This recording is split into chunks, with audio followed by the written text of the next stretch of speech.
name is Demetrius Kelly, and welcome to another episode of What the Block. Today we're going to be taking a look at a really basic block, but it's kind of important. It's the load value block. So let's take a look at that.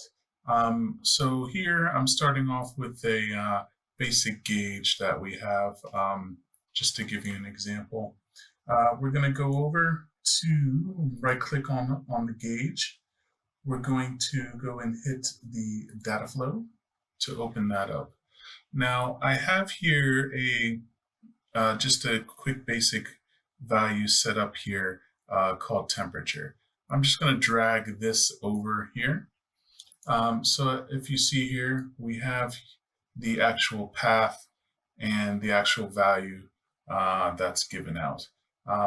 Now, normally we can just drag that out to here and bind these up to the value. And as you see, that's 72. And I'll actually bind this as well. And that's just the blue line there.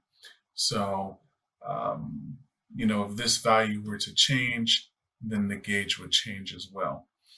So this here basically is the load value block. Now, we can also get to that by typing load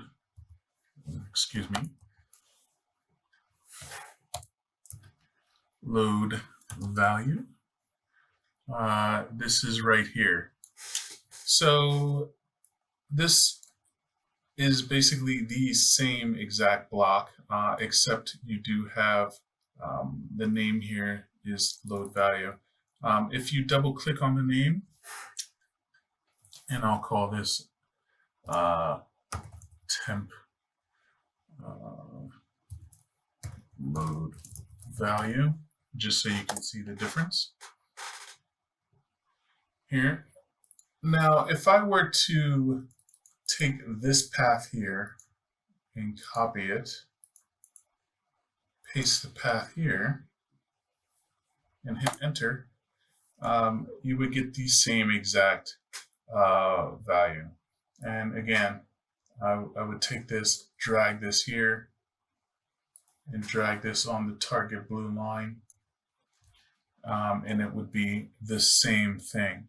Now, if I wanted to, and just as an example, if I were to change this value to, let's say, 50, and hit invoke, the value does change on both of these because they're pointed to the same thing. So really depends on how you want to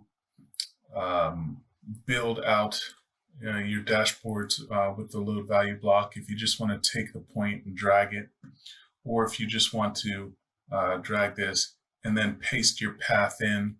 If you already know what paths you want to use, maybe you have a list, you can just take a bunch of these and copy those paths over, put them in as well. Also, maybe it might be a little easier if you want to relativize your whole group, or if you have a bunch of things you want to rename, I would just maybe use the load value block here. So it's pretty simple, straightforward. That's how it works. Thanks, and have a good day.